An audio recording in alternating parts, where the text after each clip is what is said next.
আজ সকালে ক্লাস শেষে হঠাৎ দেখছি রাস্তায় ঘন্টার আওয়াজ হচ্ছে।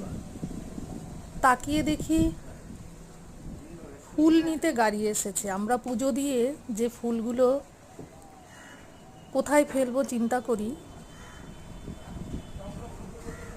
ময়লা নিতে যারা আসে সে তার মধ্যে আমরা ফেলি না, অনেক সময় জড়ো করে রাখি, হয়তো অন্য জায়গায় নিয়ে ফেলি। তার জন্য পৌরসভা থেকে গাড়ির ব্যবস্থা করেছে। এটা হচ্ছে সাউথ দমদম মিউনিসিপ্যালিটি।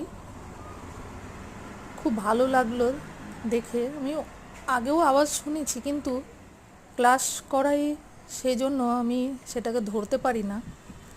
আজকে দেখে সত্যি খুব ভালো লাগলো যে এরকম একটা ব্যবস্থা করেছে।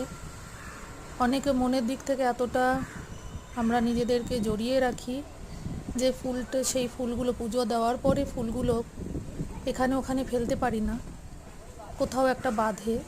তাই সেই সবের জন্য ব্যবস্থা এটা করে দেওয়া হয়েছে।